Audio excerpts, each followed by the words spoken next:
36 प्रकार का खाना खाने वाला ससुराल।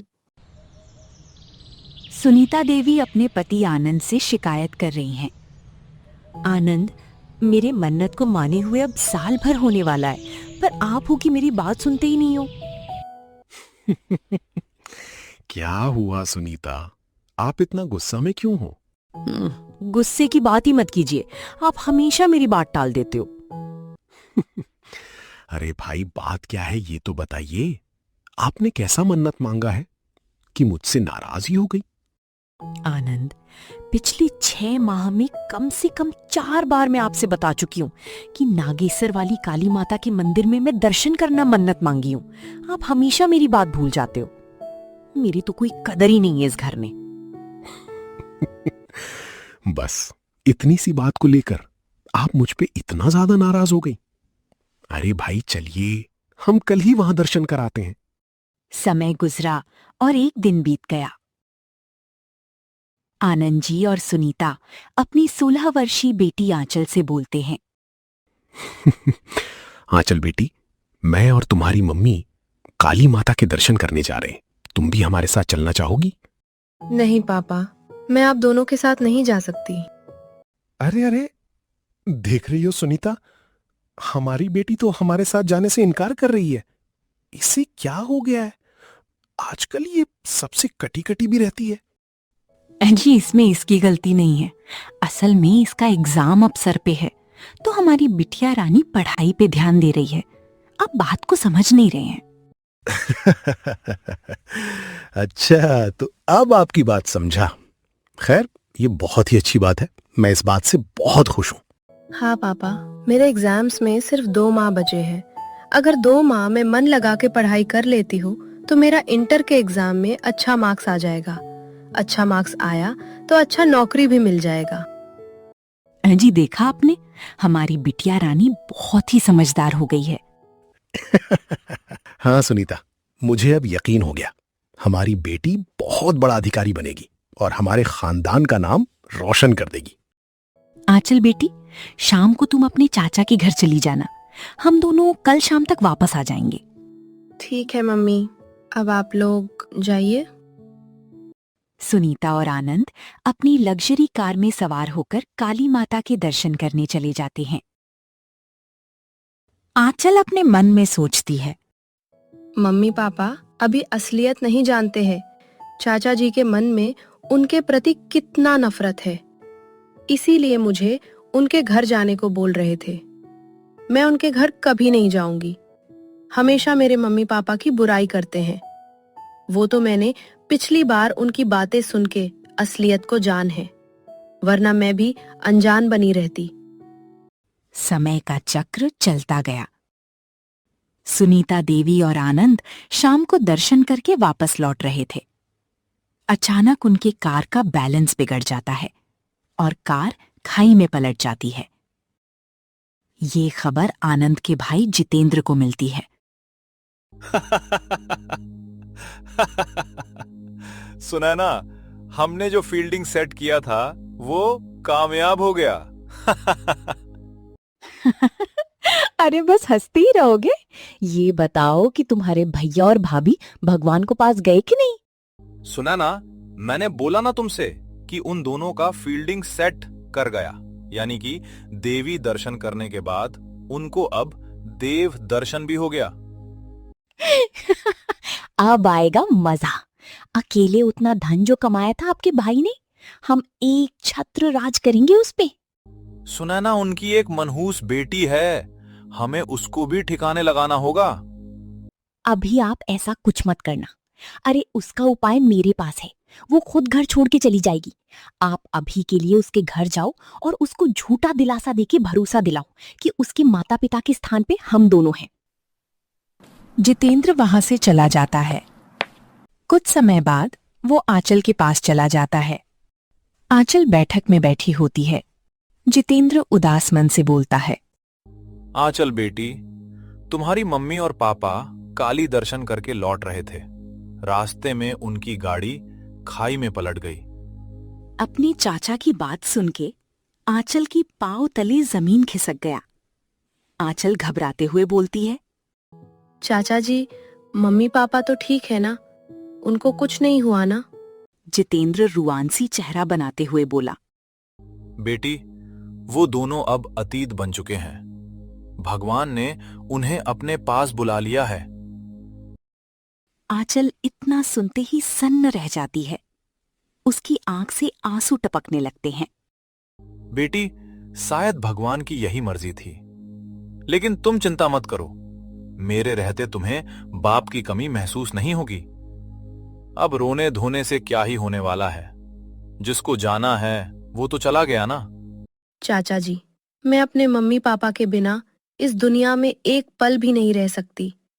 आप कोई उपाय करके मुझे भी उनके पास ही भेज दो। मुझे नहीं रहना उनके बिना। बेटो, ये सब एक माया जाल है। यहां कोई किसी के साथ ना आता है ना ही वापस जाता है। सबका अपना अपना समय निर्धारित है। तुम हिम्मत मत हारो, इस संकट का डट कर सामना करो। जितेंद्र आंचल को अपने साथ लेकर चला जाता है।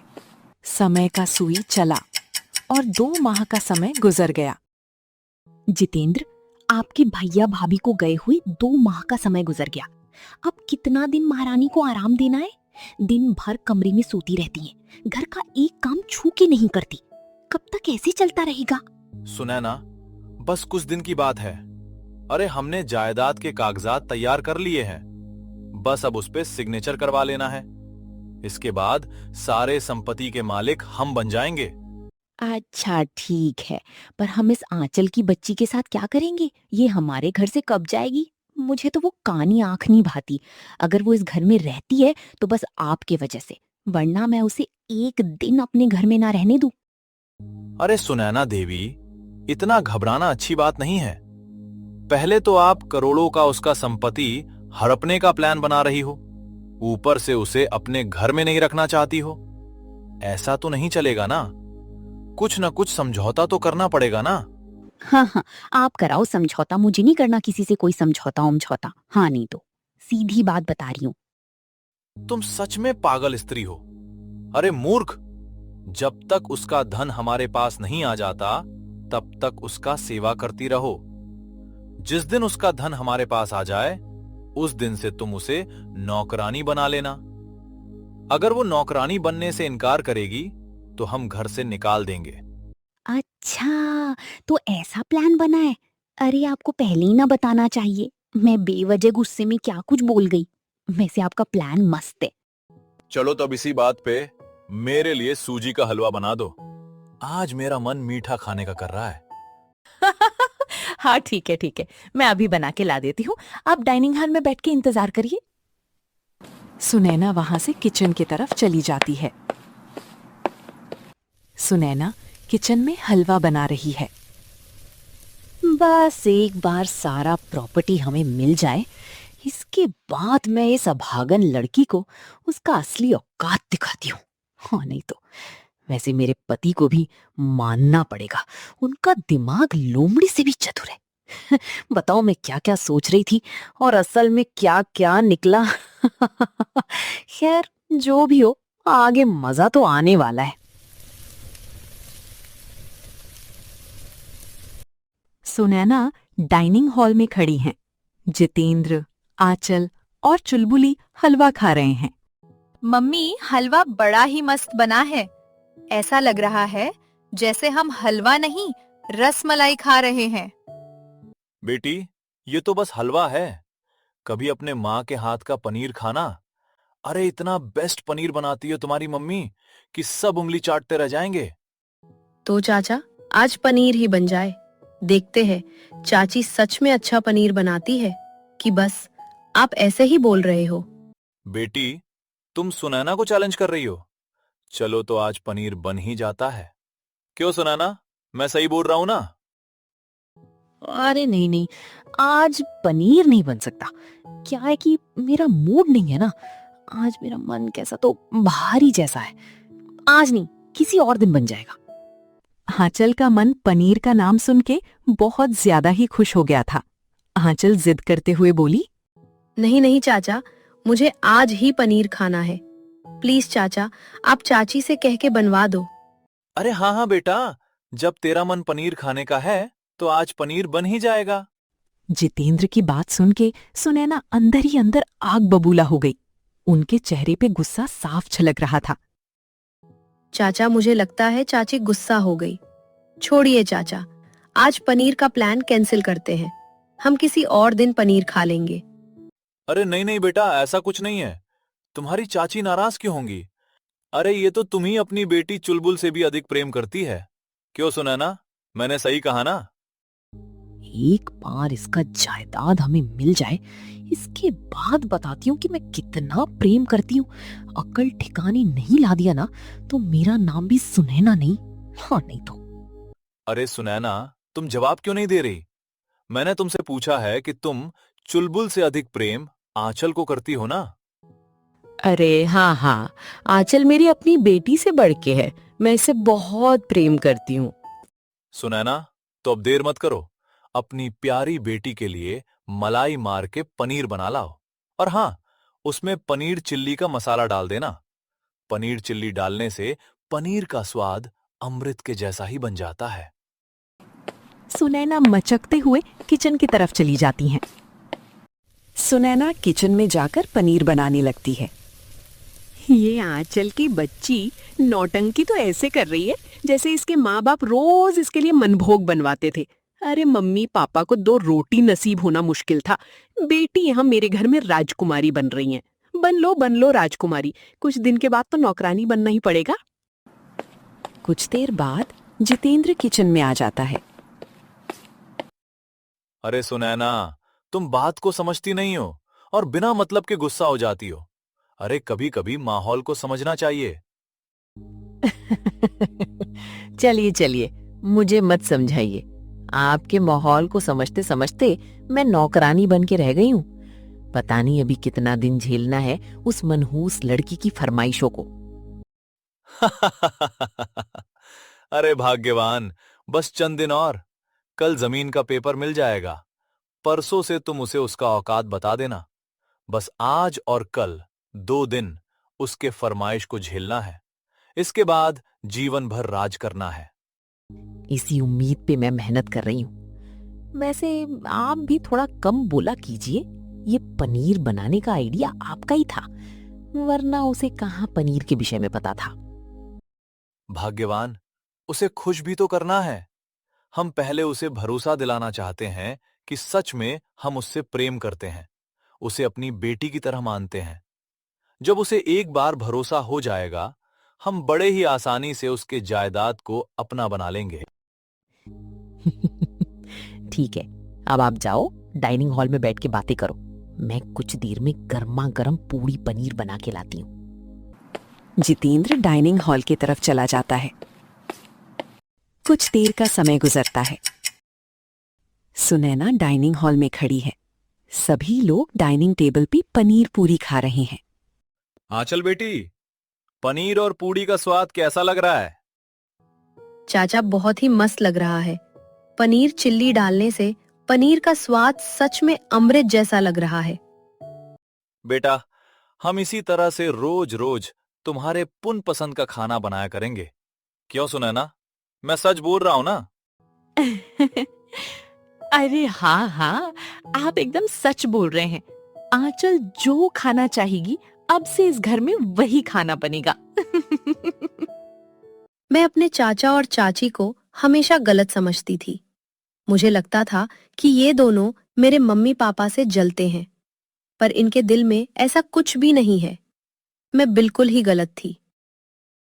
चाचा चाची, आप दोनों कितने अच्छे हो।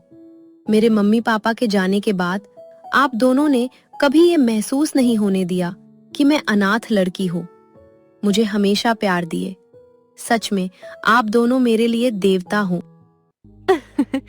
बेटी देवता का तो दर्शन हो गया, अब कुछ दिन बाद तुम्हें हमारे अंदर दानव भी दिखने लगेगा। खैर, जितेंद्र का चाल सही निशाने पे जा रहा है। आंचल को हमारे ऊपर भरोसा हो गया है। भरोसा ही नहीं, सच कहा जाए तो अंधा भरोसा हो गया है। हाँ बेटी, तुम्हारे लिए कुछ भी कर देंगे। तुम्हारी बिल्कुल हमारी बेटी हो। बेटी, ये सब बातें छोड़ के अब तुम आराम से भोजन करो। खाना खाते समय बात नहीं करना चाहिए। 2 दिन का समय गुजर जाता है। जितेंद्र जायदाद का कागजात बनवा लिया था। वो सुनैना से बोलता है।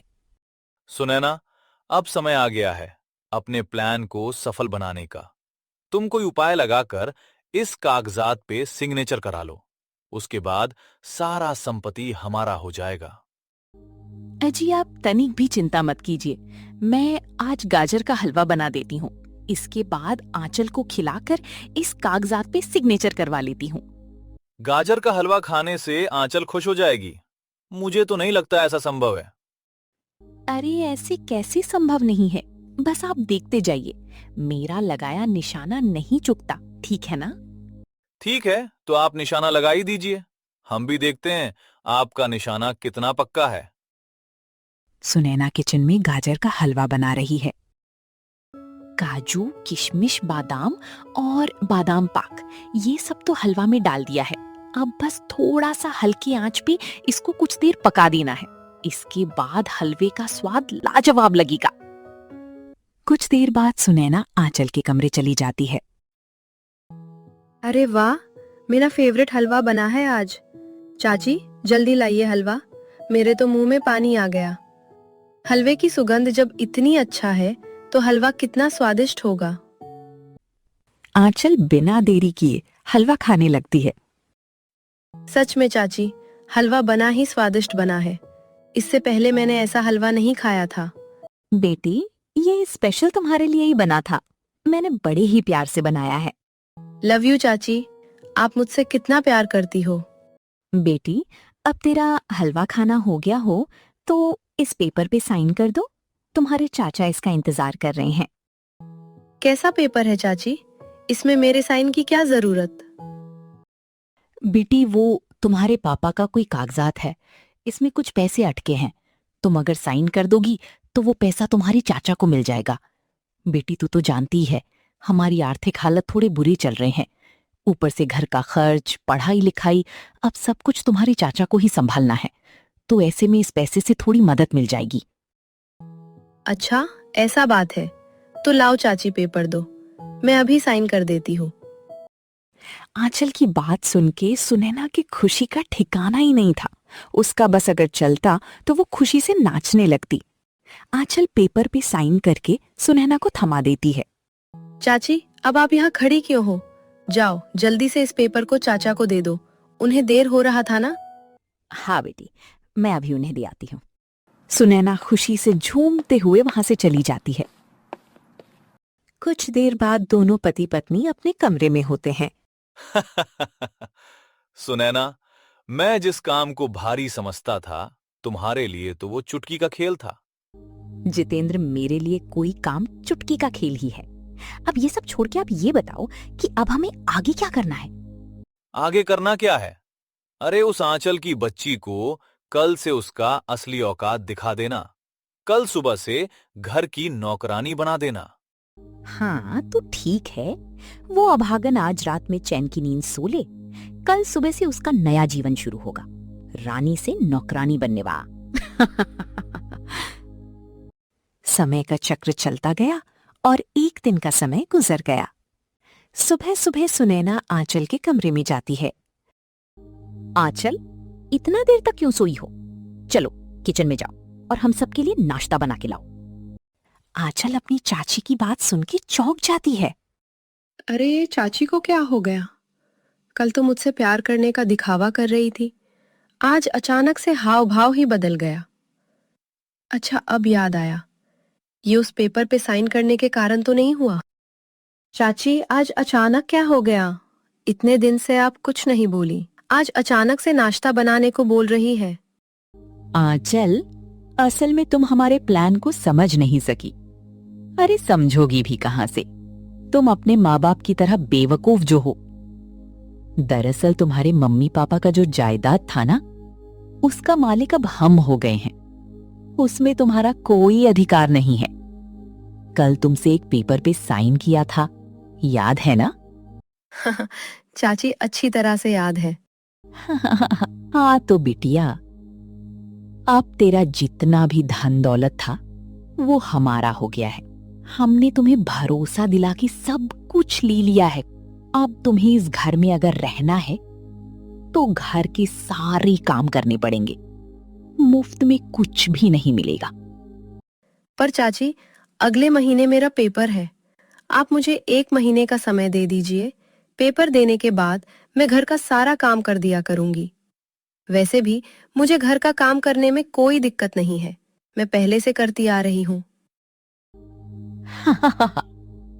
अरे पेपर शेपर गया भाड़ में। तुम्हें अगर 2 वक्त का भोजन चाहिए तो घर का काम आज से ही करना पड़ेगा। मैं साफ साफ बता दे रही हूं, वरना एक अन्न का दाना नहीं मिलेगा। सुनैना की बात सुन के आंचल एकाएक हैरान रह गई। उसकी चाची गिरगिट से भी तेज रंग बदल चुकी थी। ठीक है चाची, आप डाइनिंग हॉल में बैठो, मैं कुछ देर में नाश्ता बना के लाती हूँ। सुनैना मुंह बनाते हुए वहां से चली जाती है। हे भगवान, मैंने इन सांपों पे भरोसा करके बहुत बड़ा गलती कर दिया है। ये लोग कभी नहीं सुधर सकते। मुझसे बहुत बड़ा गलती हो गया। आंचल रसोई में नाश्ता बनाने चली जाती है। कुछ देर में वो नाश्ता डाइनिंग टेबल पे परोस देती है। चाचा जितेंद्र और चाची आंचल, साथ में उनकी बेटी, सभी लोग नाश्ता करने लगते हैं। वहीं आंचल बगल में चुपचाप खड़ी है। जब सभी लोग नाश्ता कर लेते हैं तो आंचल बोलती है, चाची, अब मैं भी नाश्ता कर लूं ना? नाश्ता करेगी तू? अरे अपना शक्ल देखिए कभी, बड़ा ही नाश्ता करने वाली। अरे चुपचाप रसोई में जा और दोपहर का भोजन बना। चाची, मुझे बहुत तेज भूख लगा है, आप नाश्ता कर लेने दो। ए लड़की, तुझे सुनाई नहीं दे रहा है? चुपचाप रसोई में जा और सबके लिए भोजन बना। भोजन बन जाएगा, कब हम सब भोजन कर लेंगे तब तू जो बचा होगा उसे खा लेना। बड़ा आई नाश्ता करने वाली। अपने चाचा और चाची की कड़वी बात सुन के आंचल बहुत ही दुखी हुई। उसे अब ऐसा महसूस हो रहा था जैसे वो इस दुनिया में सिर्फ दुख सहने आई हो। आंचल बिना कुछ जवाब दिए किचन की तरफ चली जाती है। आंचल खाना बनाने लगती है। मुझे लगा था सिर्फ चाची ही बुरी है, पर ऐसा नहीं है। चाचा तो उनसे 2 कदम आगे है। ये सब चाचा का ही किया धारा है। खैर, इसमें मेरी भी गलती है।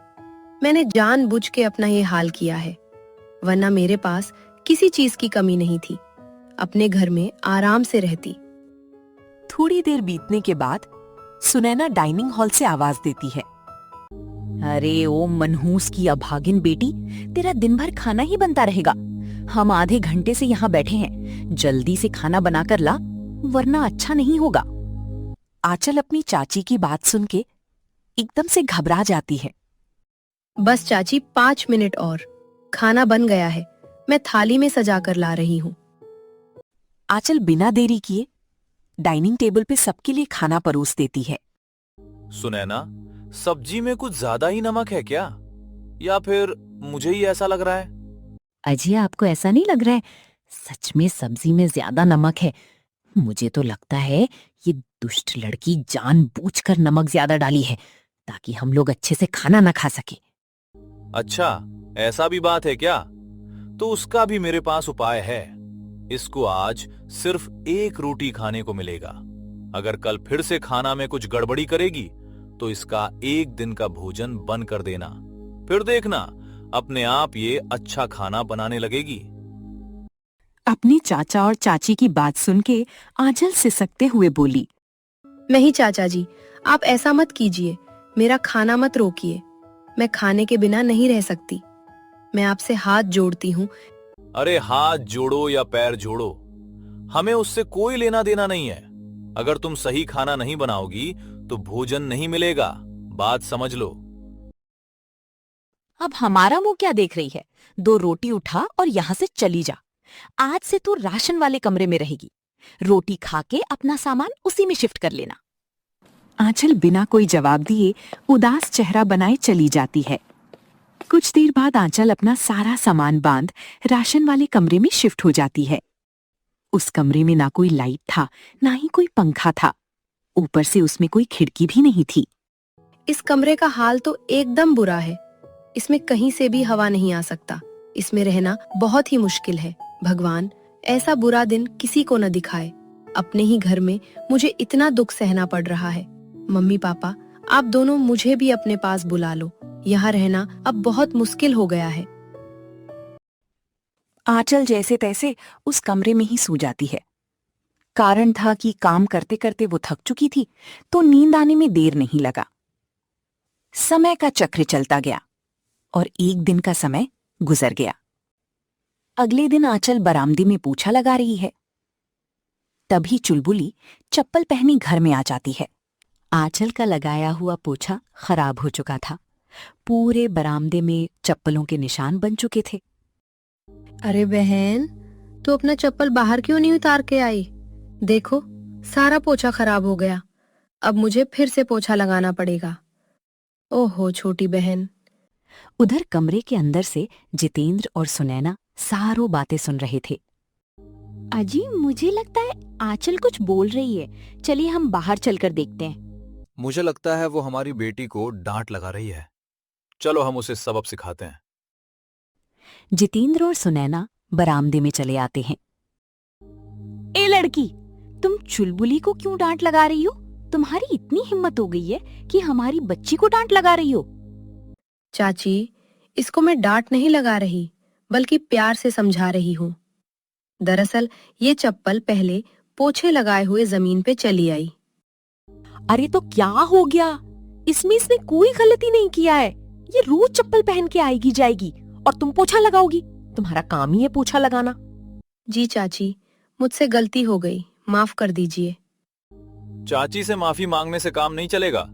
तुम चुलबुली से हाथ जोड़ के माफी मांगो। चुलबुली बहन, मैं तुमसे हाथ जोड़ के माफी मांग रही हूँ। मुझे माफ कर दो बहन। ठीक है दीदी, कोई बात नहीं। आप मेरी बड़ी बहन हो। चुलबुली वहां से चली जाती है। चुलबुली के जाने के बाद जितेंद्र गुस्से में बोलता है। सुनैना, आज इस लड़की को एक रोटी खाने को देना और घर का सारा काम कराना। इतना बोल जितेंद्र वहां से चला गया। अब तुम मुंह क्या देख रही है? चल जल्दी जल्दी काम कर। चाचा अभी बोले हैं ना। आंचल घर में जल्दी जल्दी पोछा लगाने लगती है। समय का चक्र चलता गया और 1 माह का समय गुजर गया। एक दिन जितेंद्र और सुनैना आपस में बात कर रहे होते हैं। यार जितेंद्र, अब बहुत हुआ। मुझसे अब नहीं झेला जाएगा इस अभागिन लड़की को। तुम कोई उपाय लगाओ और हमारे घर से इसे दफा करो। सुनैना, सोच तो मैं भी रहा हूं। अगर ये ज्यादा दिन हमारे घर में रहेगी तो हो सकता है इसका विवाह भी करना पड़ जाए। अरे भाई, समाज को भी तो देखना है। 4 लोग देखेंगे तो हमारे ऊपर दबाव बनेगा। मैं वही बात आपसे बोल रही हूँ। मैं तो सोच रही हूँ क्यों ना हम इसे धक्का मार के इस घर से भगा दे। सुनैना, ये तो अम्बा वाली बात है। अगर घर से जाना होता तो वो कब का घर छोड़ के चली गई होती। अरे हमने कम जुल्म किया है, लेकिन सारे जुल्म सहकर घर में है। वो इस घर को छोड़ के नहीं जाएगी। अरे वो नहीं जाएगी, कोई बात नहीं, उसका शरीर तो जाएगा ना। मैं तुम्हारी बात समझा नहीं सुनैना। आप इतने भोले भी नहीं हो कि मेरी बात समझ ना सको। अरे मैं सोच रही हूँ इसका फील्डिंग सेट कर दिया जाए। मतलब उसके मम्मी पापा के पास भेजना चाहती हो? हाँ, आपने सही अंदाजा लगाया।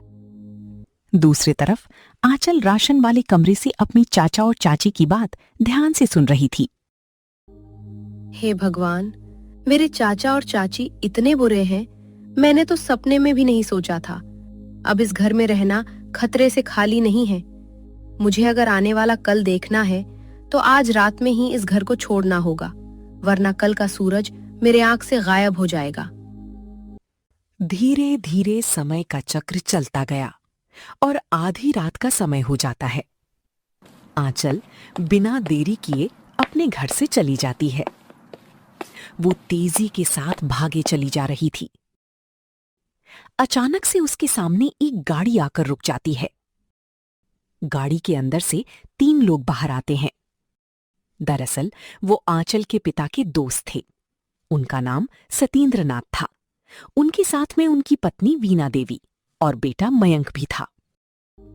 अरे बेटी आंचल, तुम बेटी आधी रात में सड़क पे क्या कर रही हो?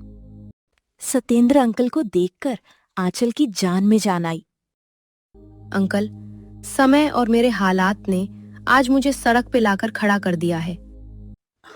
बेटा मुझे बताओ क्या बात है, मैं तुम्हारे साथ खड़ा हूं।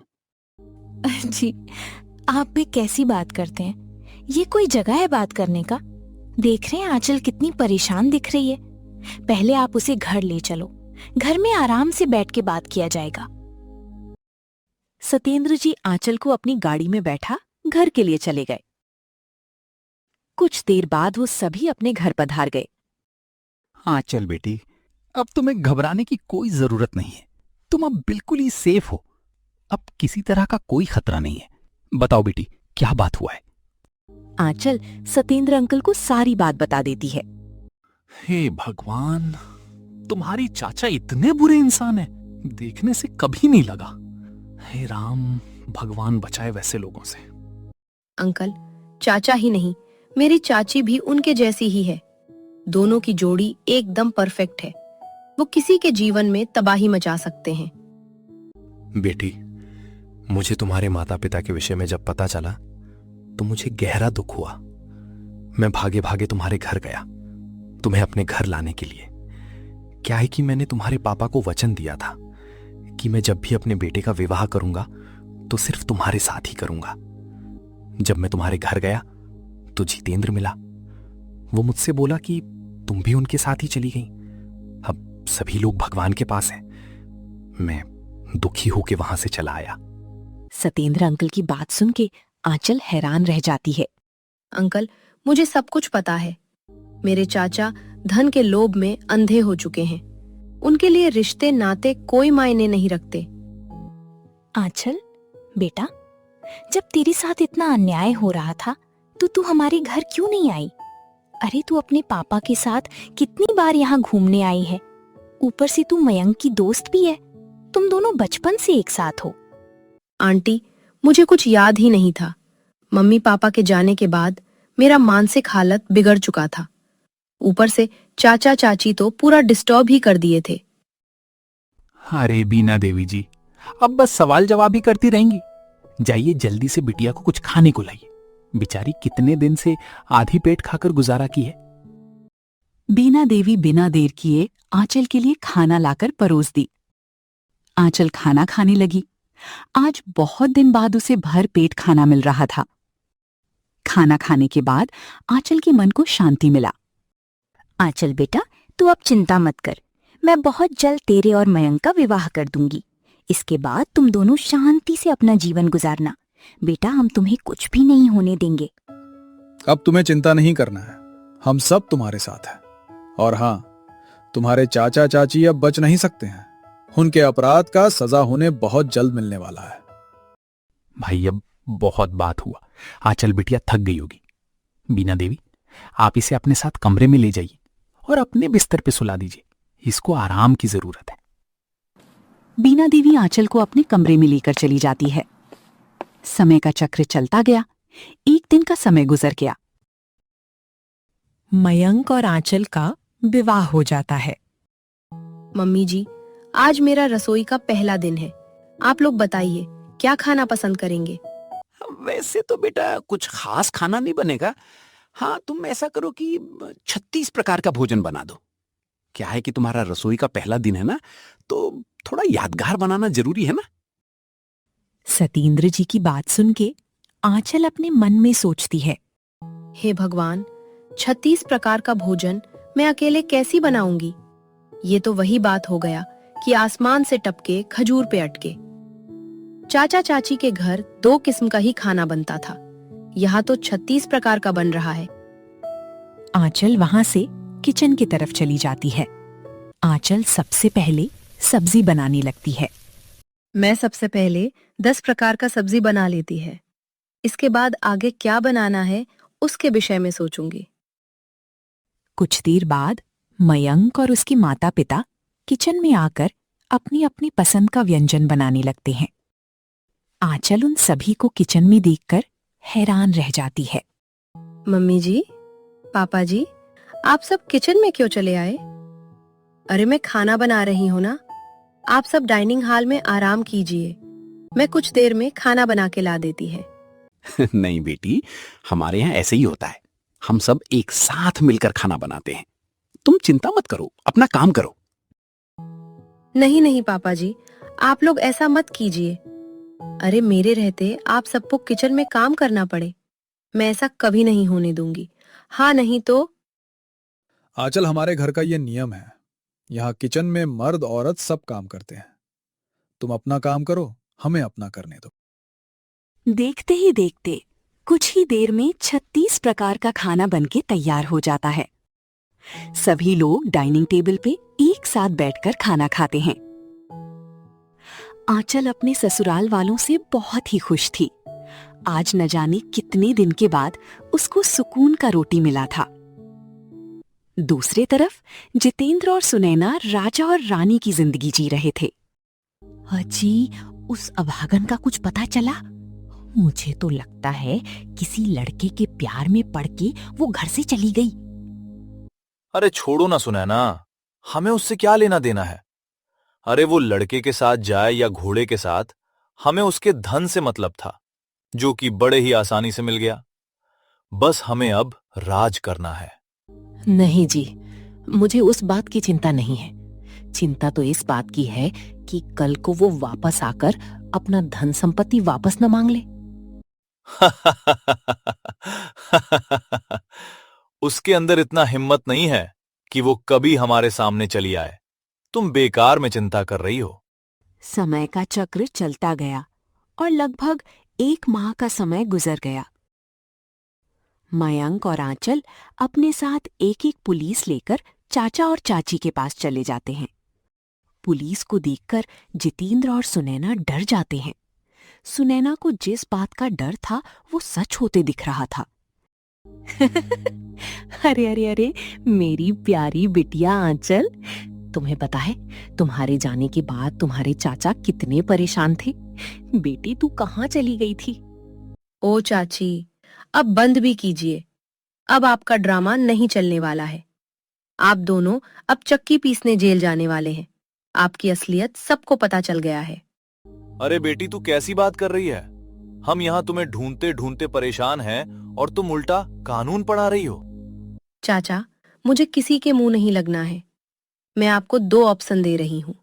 पहला ऑप्शन है चुपचाप शांति से इस घर को छोड़ के चले जाओ और मेरा सारा धन दौलत मेरे हवाले कर दो।